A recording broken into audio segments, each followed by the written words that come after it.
A flight attendant prevents a man from sitting in first class just because he is black. But when he reveals who he really is, the flight attendant bitterly regrets her actions and begs for forgiveness on her knees.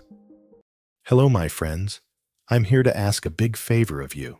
If you like the videos on our channel, please subscribe and help us reach the milestone of 1,000 subscribers this month. Subscribe and help us make this dream come true.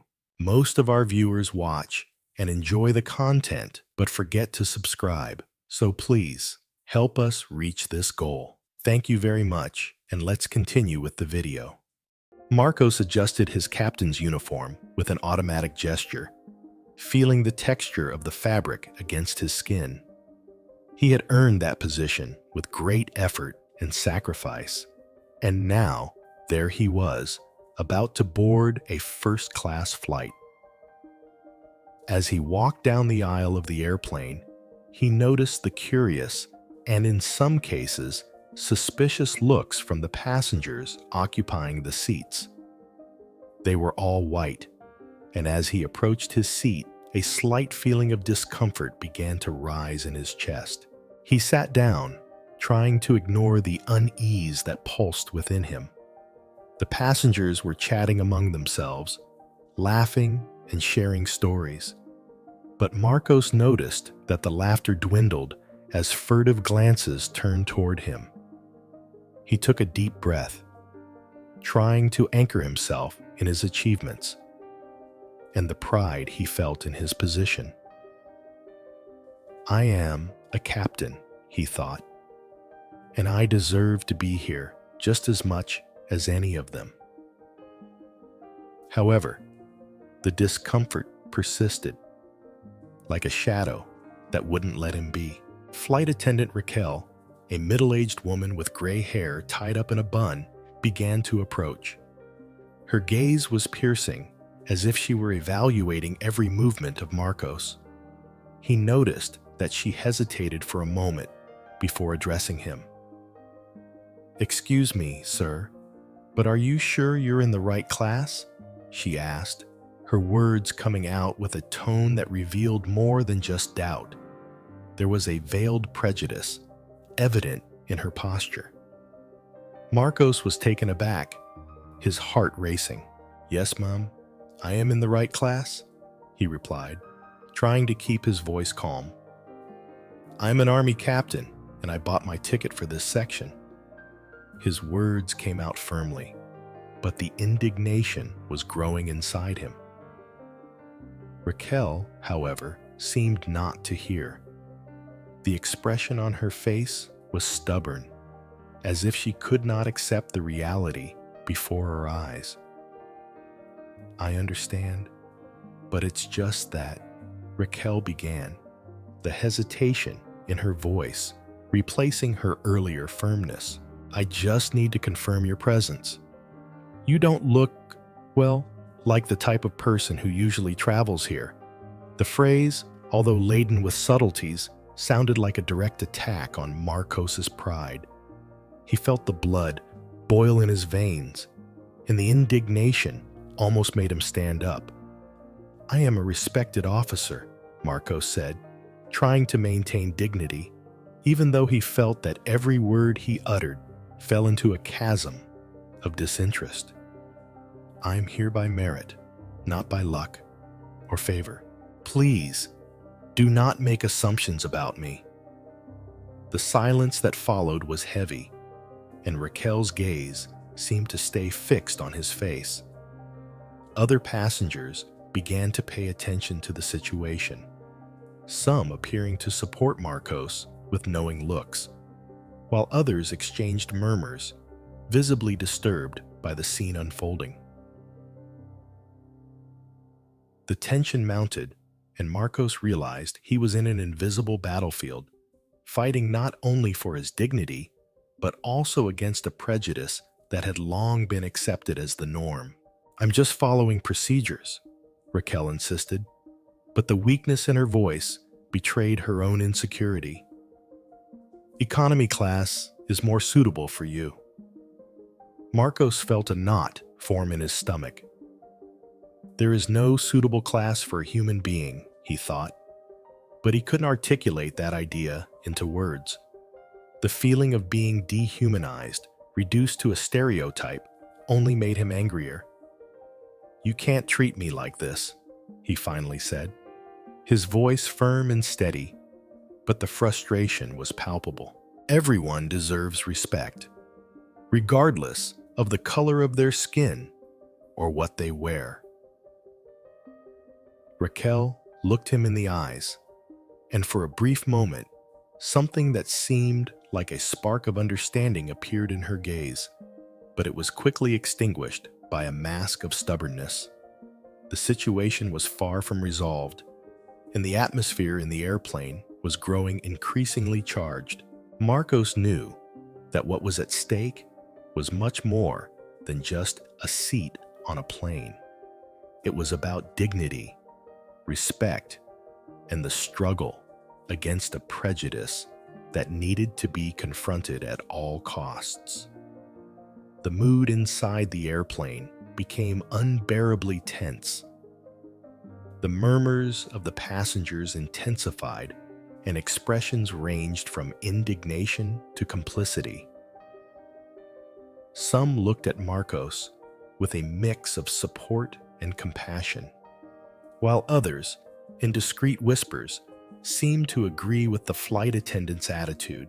The captain, standing in his uniform, felt the heavy stares on him as if they were bullets fired from a cannon. The injustice of the situation burned within his chest, but he knew that any explosive reaction could make things worse. Raquel, for her part, was in a state of palpable nervousness.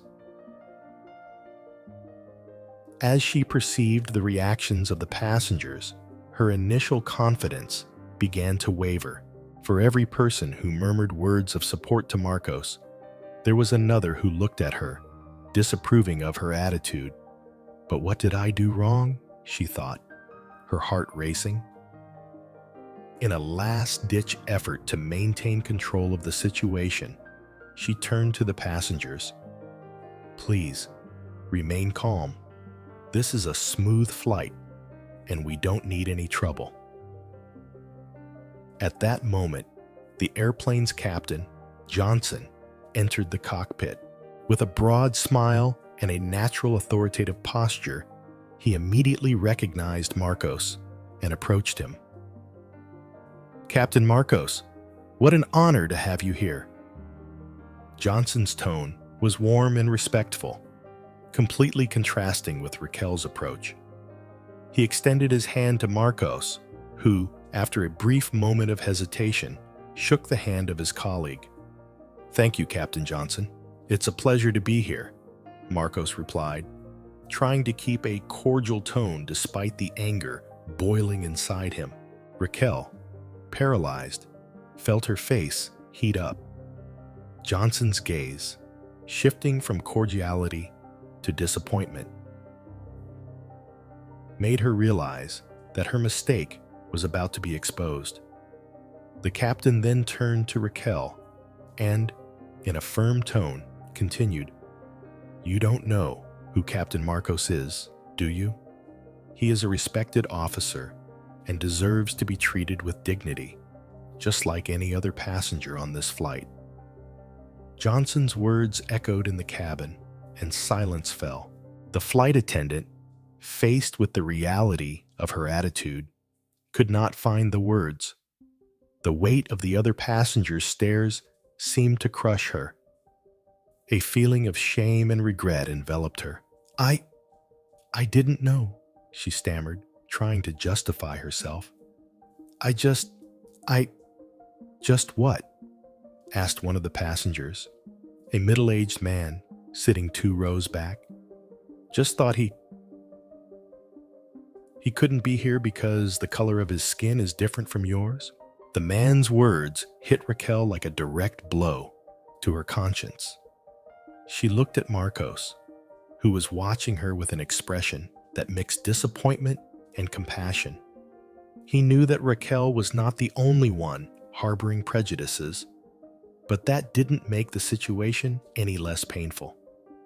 Raquel, we all have our past and our beliefs.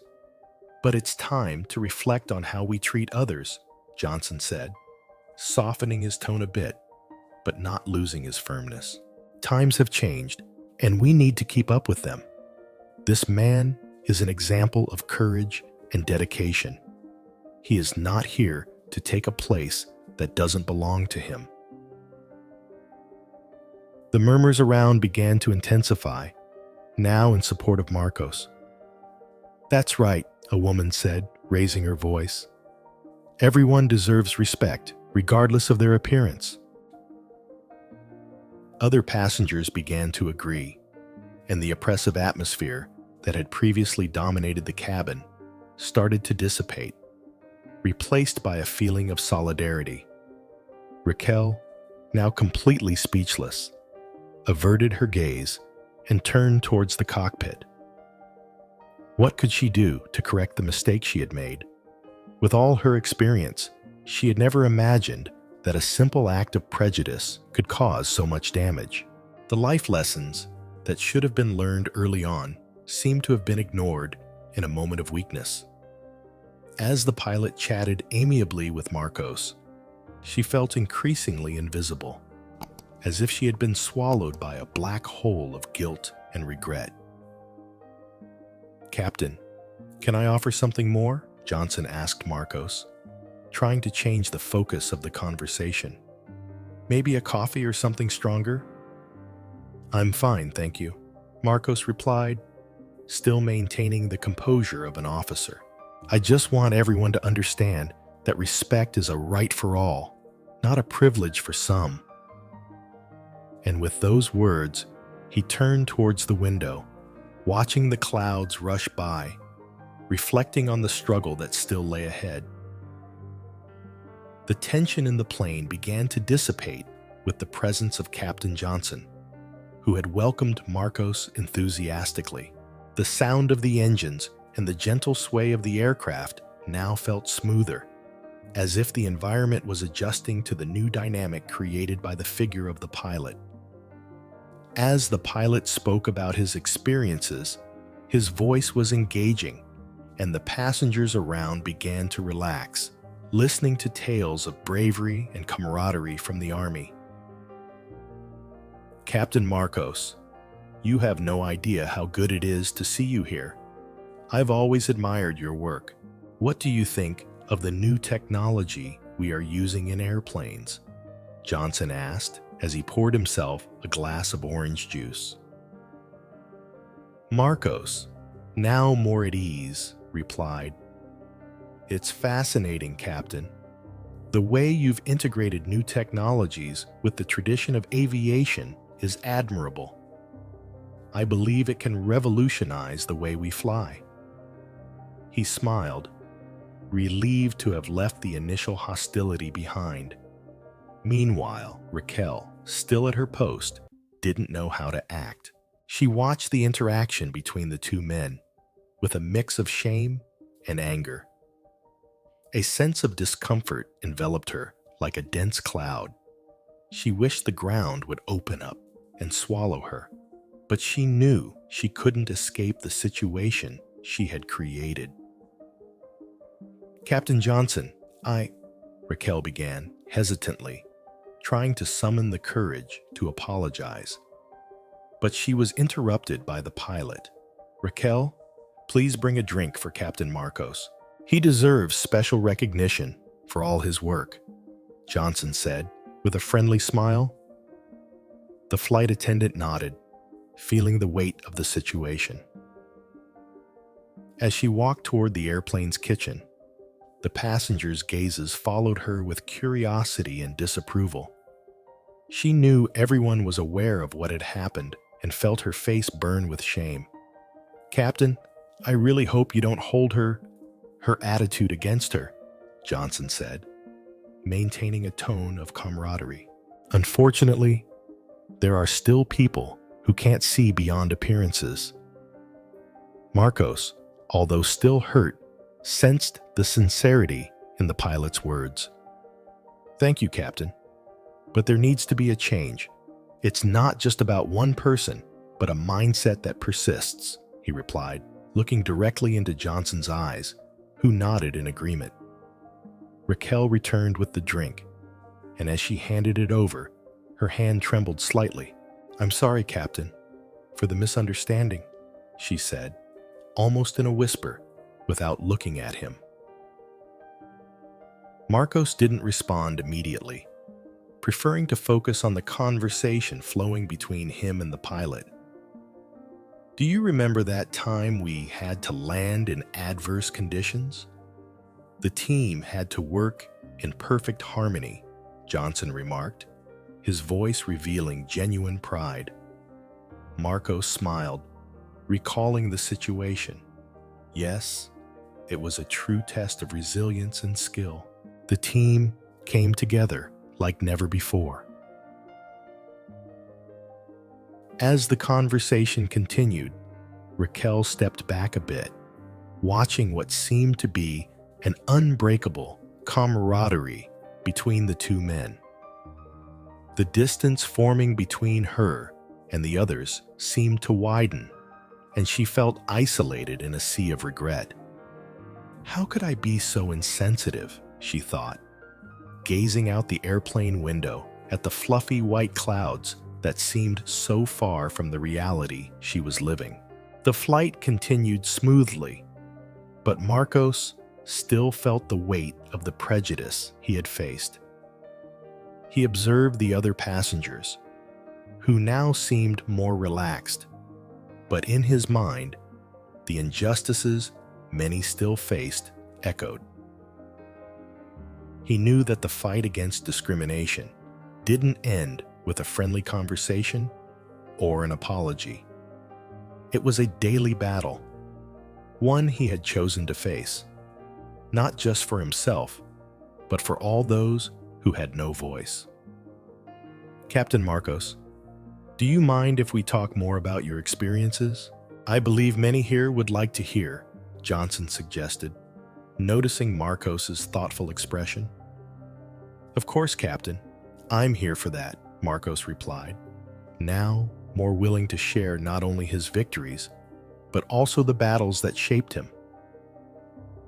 He began to recount his journey in the Army, the challenges he faced, and the importance of standing firm in the face of prejudice. With each word, he felt he was not only relieving his own burden, but also educating those who were listening. And so, as the conversation flowed, the atmosphere in the plane transformed. The passengers, once divided between supporting or criticizing, now united around stories of courage and resilience. Raquel, in silence, listened and reflected, realizing that true change began within herself. The airplane began to shake slightly, and soon the turbulence intensified, causing the passengers to grip the backs of their seats. A murmur of apprehension spread through the cabin, and expressions of nervousness were visible. Raquel, the flight attendant, observed the panic that set in among the passengers, especially among those who had never faced turbulent flights before. She felt a pang of guilt as she remembered how she had treated Marcos, the Army captain, and how her prejudice had almost tarnished the honor of a worthy man. With her heart racing, Raquel decided to approach Marcos again. This time, her tone was different, filled with genuine concern. "Captain Marcos," she began, hesitantly, "can you help me calm the passengers? They are very nervous and, well, you know how to handle difficult situations." Marcos looked at her, his expression serious, but there was a glimmer of understanding in his eyes. He knew that the turbulence was not just physical, but also emotional. "Of course, Raquel, I will help," he replied, slowly rising, his imposing demeanor and dignified posture attracting everyone's attention. He walked to the center of the plane, his commanding presence naturally calming those around him. "Ladies and gentlemen," Marcos began, his voice resonating with authority and calmness. "I am Captain Marcos, and I want you all to know that we are safe. Turbulence is normal on flights, and our crew is trained to handle it. Please keep your seatbelts fastened and take deep breaths. We are all in this together." The passengers began to listen to his words, and gradually, the tension in the air began to dissipate. Some started to smile timidly, while others looked at each other, seeking comfort in the captain's words. Raquel, watching closely, felt a wave of admiration for Marcos. He was not only speaking with authority, but also with empathy, understanding the fear many felt. "Let's do this together," he continued, now with a slight smile. "If you have any questions or concerns, feel free to call on me. We are here to take care of each other." As he spoke, the atmosphere on the plane began to change. Low conversations started to echo among the seats, and nervousness was replaced by a sense of unity. Raquel was impressed by Marcos' ability to transform a moment of crisis into an opportunity to bring people together. Finally, the turbulence began to subside, and the plane returned to stability. The passengers, still a bit nervous, started to applaud Marcos, a spontaneous gesture that echoed through the confined space. Raquel, touched by the scene, realized that there was something bigger at stake. It was not just the physical turbulence they were facing, but also the turbulence of prejudice and misunderstandings that had, until that moment, dominated the cabin atmosphere. "Thank you, Captain," an elderly woman said, tears in her eyes. "You gave us courage." Marcos smiled humbly and gestured his thanks. He was aware that his action at that moment was not only about calming, but also about challenging the prejudice he had faced. Deep down, he knew there was still much to be done, that the fight against prejudice did not end there, but he felt that, in some way, he was contributing to a change. Raquel, still with a heavy conscience, watched everything in silence. What had once been a confrontational situation had now transformed into a moment of unity and respect. She realized that words alone were not enough. True redemption would come with actions that demonstrated empathy and understanding. Looking at Marcos, she began to reflect on how she could truly redeem herself and learn from that experience. The flight continued, but the atmosphere was different. Marcos, now back in his seat, felt a slight inner peace. The turbulence had passed, but he could not help but think of the struggle that still lay ahead, both for him and for Raquel. Marcos settled into his seat, still reflecting on the tension that had pervaded the flight. The turbulence seemed to have been a turning point, not just for him, but also for Raquel. He watched the flight attendant from a distance as she organized the belongings of passengers preparing to disembark. Her expression was one of deep sorrow, and Marcos wondered if she truly understood the gravity of her actions. It was then, at the end of the flight, that Raquel approached him, her face serious and a glimmer of sincerity in her eyes. "Captain Marcos," she began, hesitantly, "can I speak with you for a moment?" Her voice trembled slightly, but there was a determination that accompanied it. Marcos nodded, inviting her to continue without saying a word. I would like to apologize, Raquel said, taking a deep breath. What happened today was unacceptable. I was wrong to question your presence here. The truth is, I let my prejudices speak louder than my reason and my education. She looked directly into Marcos' eyes, seeking the connection that had previously been broken. Marcos watched her closely. Raquel, we all have our weaknesses, he replied, his voice firm but calm. What matters is how we deal with them. I accept your apology, but this is just the first step. We need to reflect on what leads us to act prejudiced. He paused, allowing his words to resonate in her mind. Empathy and respect are fundamental. We cannot let stereotypes guide us. She nodded, absorbing every word. I know, and I promise I will work on myself.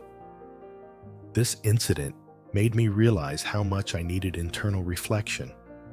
I should never have doubted your dignity as a human being. Raquel looked down at the floor, clearly embarrassed.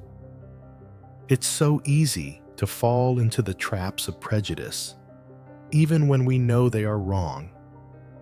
Why did I do that?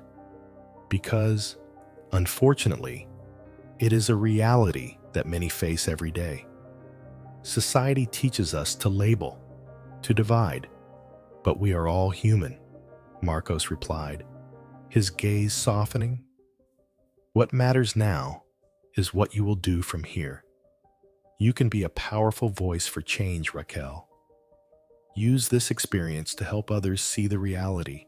When Raquel lifted her head, there was a new determination in her gaze. I will do that, Captain. I will engage in initiatives that promote diversity and inclusion. What happened today cannot happen again. I hope that someday you can see that in my actions. I hope so too, Marcos replied, a slight smile appearing on his lips. Change begins with each of us. And remember, it's not enough just to apologize. Action is what transforms. With one last look, Raquel said goodbye and walked away. Marcos felt a wave of relief as he saw she was willing to change. Life aboard the plane had been a revealing experience for both her and him. As he prepared to disembark, Marcos pondered the impact that a simple interaction could have on a person's life. The flight, which had started with so much discomfort, now left a feeling of hope. He walked slowly down the corridor, observing the faces of passengers dispersing around him. Amidst it all, his mind was occupied with the idea that true personal growth often comes from the most challenging situations. As soon as he reached the airport lobby, Marcos felt the need to share his experience with others. He wanted to do more than just accept apologies. He wanted to inspire change. As he headed toward the exit, his heart filled with determination. The fight against prejudice did not end there. In fact, it was just the beginning. Raquel sat in the cold, austere office of the airline, her heart racing. The wall in front of her was adorned with photos of awards and recognitions, but none of them seemed relevant at that moment. The operations manager, a stern-looking man with gray hair, entered and closed the door behind him, creating an even heavier atmosphere. Raquel, we need to talk about what happened on yesterday's flight, he began, his voice firm but not devoid of empathy. We received numerous complaints about your conduct. What occurred cannot be tolerated. Raquel felt a lump form in her throat. I know I made a mistake, she replied, trying to keep her voice steady. I judged Captain Marcos without knowing him. It was a horrible attitude, and I deeply regret it. Regret is not enough," he said, shaking his head. "The company has a strict policy against discrimination. Therefore, I regret to inform you that your termination is immediate." His words hit Raquel like a blow. She closed her eyes for a moment, trying to process the reality. "I understand," she murmured, tears threatening to slip down her face. "It was what I deserved." After the conversation, Raquel left the office with her head down, feeling the weight of guilt and the social pressure of the consequences of her actions. The termination was not just a loss of a job. It was a reflection of who she was and what she had shown on the flight. The prejudice she had revealed made her an example of what not to be, and the irony of the situation consumed her. Meanwhile, Marcos was in another room, surrounded by reporters and cameras. He felt somewhat uncomfortable with all the attention, but knew that his presence there could make a difference. One of the reporters, a young man with messy hair, raised his hand and asked, "Captain, how did you feel being treated that way by the flight attendant?" Marcos took a deep breath, recalling Raquel's confused and embarrassed look after the pilot's intervention. "It was painful, no doubt," he began, his voice steady. "But it's not just about me. This situation is a reflection of a bigger problem we face as a society. Prejudice is still present, even in places where there should be respect." The audience nodded, and another reporter asked, "Do you believe her termination is the solution?" "I'm not here to judge or condemn anyone," Marcos replied, looking directly at the camera. "What we need is dialogue and understanding. Only then can we overcome our prejudices and learn from one another." Meanwhile, the press conference continued, and Marcos' story spread quickly, making him a symbol of resistance against prejudice. But the real twist was yet to come. The next day, Raquel, accompanied by her advisors, sat in front of the cameras to make a public statement. She knew she needed to speak. With a heavy heart, she began, "My name is Raquel Mendez, and I am the daughter of a civil rights activist. My father dedicated his life to fighting against discrimination and promoting equality." The reporters were surprised, and a murmur ran through the room. Raquel continued, "I grew up hearing stories about the fight for dignity and respect. And ironically, I was the one who failed to apply those lessons in my own life. What I did was unacceptable, and I want everyone to know that I am willing to learn and change." She looked directly at the camera as if she wanted to reach every person watching her. Prejudice has no face, and it can hide even in families that should know better. It's time for us to reflect on our own behaviors and commit to not just talking, but acting with empathy and respect. The press conference ended, but Raquel's words echoed in many minds. Her story and Marcos would become a landmark in discussions about prejudice and human dignity. It was not just a lesson for Raquel, but a call to action for society as a whole. Respect and understanding, regardless of appearance or social position, should be the pillars of a better future.